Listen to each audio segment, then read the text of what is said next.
Little true crime court update. Diddy, Epstein, the Menendez brothers, and Koberger. Did we get everybody?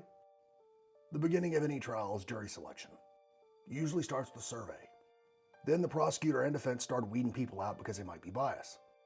Jurors were asked in it if they already knew Michael B. Jordan, Kid Cudi, and Mike Myers. Now, of course, that always stirs up media, but it doesn't mean they had anything to do with the allegations. And the reasoning could be for anything, like they used the same financial guy. One of the jurors was dismissed because he said he couldn't stop using the devil's lettuce, and I was like, come on, bro. And then, now that I can't sleep, I use CBD, so don't blame him. Link in the bio if you want to check him out. Hilarious if true. In 2002, Austin Powers' Gold member, the character Dr. Evil gets out of prison and has E. Diddy tattooed on his rear end. I bet Mike Myers is like, dude, don't bring me into this.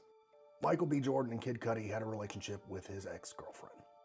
Jordan was allegedly threatened, and then allegedly Diddy threatens to blow up Kid Cudi's car, and then his car catches on fire. But that's not all for the Diddy circus. The prosecution asked the judge to reprimand a defense attorney. He represents Diddy's mom, but says he talks to Diddy all the time. Same attorney that's working for the Menendez brothers.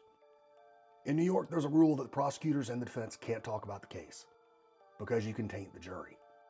This particular defense attorney referred to the prosecution as a six-pack of white women. The judge told him basically that's ridiculous for anybody to say, especially an officer of the court and somebody that's represented by the bar. Especially when this case is over. The judge tells him, look, no more of that, and I'm going to be listening to you on your podcast. And the attorney says, as long as you subscribe, I'm all in. The nerve of this guy. The Epstein case, and one of the reasons it's taken so long. And yeah, this should have been done a long time ago. Tens of thousands of videos. And as a detective, you have to identify each child. Find out what their status is. Do they need rescuing?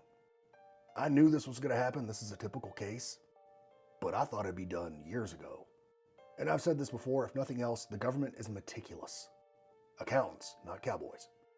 And that's why if they bring a case, they win 98% of the time. Koberger. His attorneys are still throwing everything at the wall to see what sticks. They wanted the death penalty taken off because he's autistic. Judge says no. Then it was because there's too much evidence. That's a head scratcher. Judge says no. And the most recent ruling is that Koberger's family can attend. And the judge says they can watch the trial because they've given so many statements on record, it'd be hard to change their statement on the stand. And a bonus one, Karen Reed. Prosecutors celebrate expert, testifies the Google search for how long does it take somebody to freeze in the cold was done at 6:30 in the morning, not 2 a.m. 2 a.m. was when the browser tab was opened. Be aware and be safe.